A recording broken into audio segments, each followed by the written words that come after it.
A Fitbit device has revealed the last recorded heartbeat of a woman allegedly murdered by her partner. 42-year-old Kim Richmond went missing in July 2016 and her body was discovered in her vehicle submerged in Lake Arapuni 10 months later.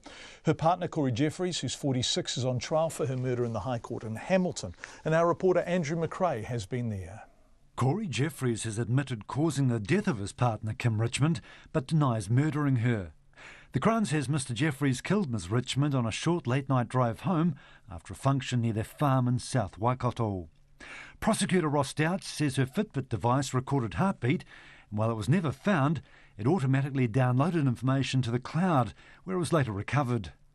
He says it showed Ms Richmond had a settled heartbeat as she and the accused started to drive home. Suddenly, the Fitbit stops recording a heartbeat at about 3:43 in the morning. And you'll recall that this is around the time the vehicle was stopped on the highway before proceeding on. There's any number of explanations for why the heart rate would stop being recorded. One is that the Fitbit device was no longer attached to it. Another is that it developed a fault. The third, of course, is that her heart had simply stopped beating. Mr Douch says the couple's cell phones also told a story about what happened that night.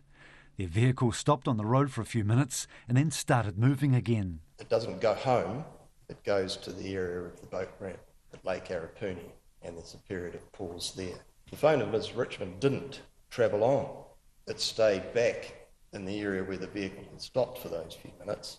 And thereafter, Mr Jefferies' cell phones tracked back to the property at 1291, but at a speed which indicated quite clearly that he was no longer in a motor vehicle, but was on foot.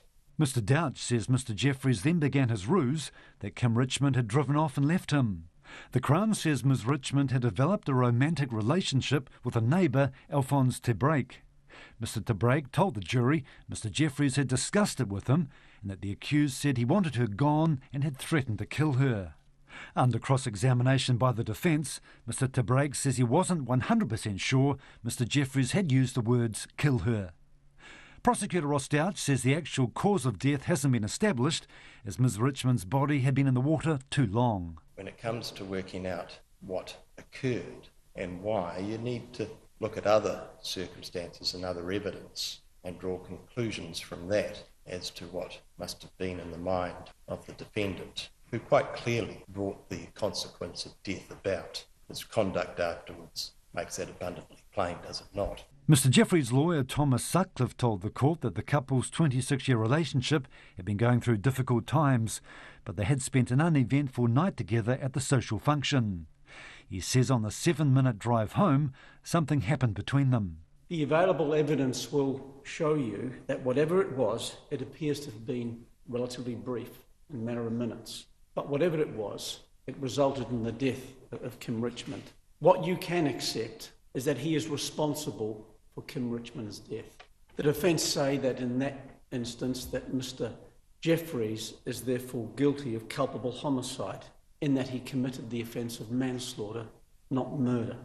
The trial before a jury of 7 women and 5 men is likely to continue for most of the week. In Hamilton for Checkpoint, call Andrew McRae, 10A.